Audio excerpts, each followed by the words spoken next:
24 साल से कौम नफसियाती मरीज हो गई है और नाकाम है ये दहशतगर्दी के खिलाफ हमारी जंग। कोई कामयाबी नहीं है। पाकिस्तानी मर जाते उस दिन पन्नू में जब ISI के दफ्तर पे अटैक हुआ और जनाब यादी 13 सिविलियन मरे और जनाब टीवी पे पट्टियां चल रही है कि जनाब अफवाज पाकिस्तान को मुबारकबाद, क्या कामयाब 6 दहशतगर्द मरे, 13 हम मरे और मुबारक तकसीम हो रही है।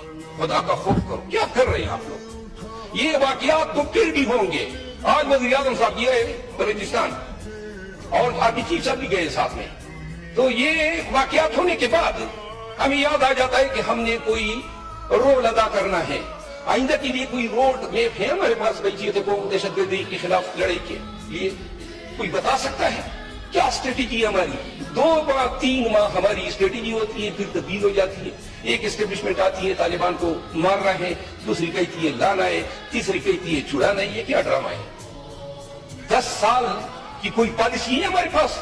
एक दफा दहशतगर्दी को नो कर दो, 10 साल के लिए नो कर दो। कभी हमारे गुट तालिबान बन जाते हैं, कभी हमारे बेट तालिबान बन जाते हैं। ये कौन सी पॉलिसियों से हम रियासत को चला रहे हैं? पाकिस्तान के अवाम को अपने इदारों की इन पे नाकामियों की वजह से नफरत क्यों होने लगी है? हम पाकिस्तान के बच्चों को अपनी उनकी जिंदगी की गारंटी दे सकते हैं? हमारे APS का एक सानिया तो नहीं है। आए दिन मेरा अपना बाप शहीद हुए दहशतगर्दों के हाथों, मेरे खानदान, मेरे कबीले की 142 लाशें मैंने उठाई है। और ये लोग जो है आए दिन हमें बत्ती के पीछे लगाते हैं कि दहशतगर्दी के जंग में इनने ऐसे तीर मारे। कोई तीर नहीं मारे। 7 लाख फौज है, 10,000 तालिबान है, फिर क्यों कामयाब नहीं हो रहे हैं? कोई फरिश्ते नाज़िल होंगे, दुआओं पे मुल्क को चला रहे, दुआ करते हैं पाकिस्तान सलामत रहे।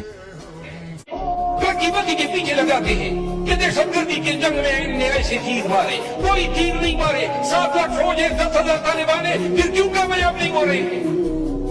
कोई फरिश्ते नाज़िल होंगे, दुआओं पे मुल्क को चला रहे, दुआ करते हैं पाकिस्तान सलामत रहे। और जिन्होंने हथियार उठाए हुए हैं बलूचिस्तान में, वो उनमें से बहुत से नौजवान तो ऐसे है ना, वो कह रहे हैं कि हमें हमारे गुमशुदा अफराद की कम से कम लाशें या हड्डियां तो दे। नहीं, हम एक तरफ मजम्मत करते हैं, ये नहीं कहते हैं जहां हमारी गलतियां हैं। बोले लिहाजा मैं वजीर दिफा साहब से दरख्वास्त करता हूं, अगर आपने दहशतगर्दी की जंग लड़नी है तो उनसे पूछो जिन्होंने इसकी कीमत अदा की है। उन लोगों से पूछो ना जिनके घरों में आज भी मैं सिर्फ पाकिस्तानी होने की वजह से हर वक्त मुझे जान के लाले पड़े होते हैं। मैं कसमन कहता हूं, मुझे याद नहीं है 20 साल से मैं बगैर कभी असले के सोया हूं। और आज भी मुझे इल्म नहीं होता है कि क्योंकि मेरे